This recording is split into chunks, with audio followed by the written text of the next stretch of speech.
പ്രിയമുള്ളവരെ, നാം ഇന്ന് ഓർക്കുന്നത് യേശുനാമത്തിൻ്റെ മഹത്വം ലോകമെമ്പാടും പ്രഘോഷിച്ച വിശുദ്ധ ബെർണാഡിൻ ഓഫ് സിയേനയെക്കുറിച്ചാണ്.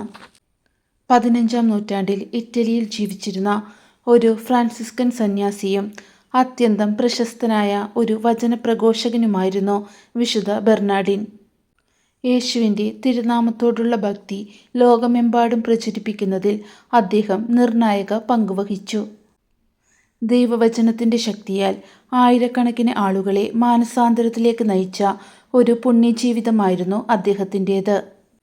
AD 1380 സെപ്റ്റംബർ 8 ഇറ്റലിയിലെ സിയേനക്കടുത്തുള്ള മാസ മാരിറ്റിമ എന്ന സ്ഥലത്ത് ഒരു പ്രഭു കുടുംബത്തിലാണ് ബെർണാഡിൻ ജനിച്ചത്.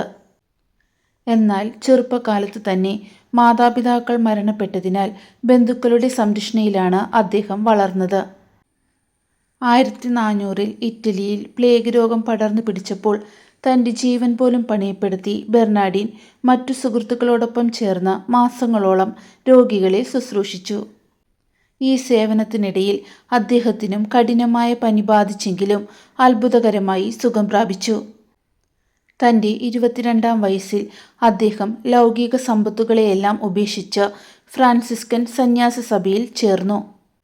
തുടർന്ന് വൈദികനായി പട്ടം സ്വീകരിച്ച അദ്ദേഹം പ്രാർത്ഥനയിലും ഏകാന്തതയിലും കുറേ കാലം ചെലവഴിച്ചു. ഇറ്റലിയിലെ നഗരങ്ങളിലും ഗ്രാമങ്ങളിലും നടന്നുപോയി സുവിശേഷം പ്രസംഗിക്കാനുള്ള ദൗത്യം അദ്ദേഹം ഏറ്റെടുത്തു. അദ്ദേഹത്തിൻ്റെ പ്രസംഗങ്ങൾ കേൾക്കാൻ 10,000-കണക്കിന് ആളുകളാണ് തടിച്ചുകൂടിയിരുന്നത്. പള്ളികൾക്കുള്ളിൽ ജനങ്ങളെ ഉൾക്കൊള്ളാൻ കഴിയാത്തതിനാൽ പലപ്പോഴും പൊതുമൈതാനങ്ങളിലാണ് പ്രസംഗങ്ങൾ നടന്നിരുന്നത്. യേശു എന്ന നാമത്തിൻ്റെ ശക്തിയെക്കുറിച്ച് അദ്ദേഹം ജനങ്ങളെ ബോധവൽക്കരിച്ചു. യേശുവിൻ്റെ നാമത്തിൽ ലത്തീൻ ചുരുക്കരൂപമായ IHS എന്ന 3 അക്ഷരങ്ങൾ ഒരു സ്വർണ്ണസൂര്യൻ്റെ മധ്യത്തിൽ ആലേഖനം ചെയ്ത ഫലകം അദ്ദേഹം പ്രസംഗവേദികളിൽ ഉയർത്തിപ്പിടിക്കുകയും ജനങ്ങളെ അത് വണങ്ങാൻ പഠിപ്പിക്കുകയും ചെയ്തു. അക്കാലത്ത് ഇറ്റലിയിലെ വിവിധ കുടുംബങ്ങളും രാഷ്ട്രീയ ചേരികളും തമ്മിൽ കടുത്ത ആഭ്യന്തര കലഹങ്ങൾ നിലനിന്നിരുന്നു. ബെർണാഡിൻ തൻ്റെ പ്രസംഗങ്ങളിലൂടെ ജനങ്ങളുടെ ഹൃദയങ്ങളെ സ്പർശിക്കുകയും അവർ തമ്മിൽ സമാധാനവും ഐക്യവും പുനഃസ്ഥാപിക്കുകയും ചെയ്തു.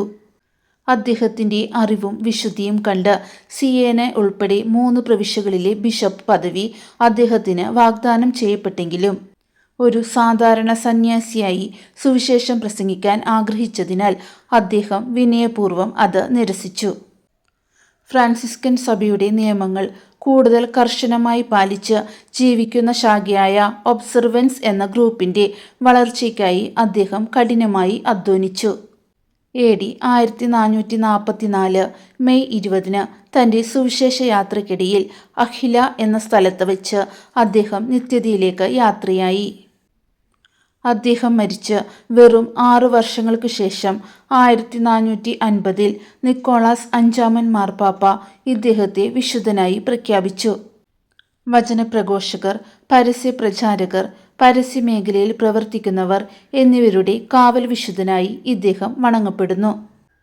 യേശുവിൻ്റെ തിരുനാമത്തിൻ്റെ ശക്തി ലോകത്തിന് കാണിച്ചു തന്ന വിശുദ്ധ ബെർണാഡിൻ വാക്കുകൾക്കും പ്രവൃത്തികൾക്കും എങ്ങനെ ഒരുപോലെ വിശുദ്ധി നൽകാം എന്ന് നമ്മെ പഠിപ്പിക്കുന്നു. മെയ് 20 അദ്ദേഹത്തിൻ്റെ ഓർമ്മ പുതുക്കുമ്പോൾ യേശുനാമത്തിൽ ആശ്രയിക്കാനും നമ്മുടെ ജീവിത സാഹചര്യങ്ങളിൽ സമാധാനത്തിൻ്റെ ദൂതരാകാനും നമുക്കും പ്രാർത്ഥിക്കാം.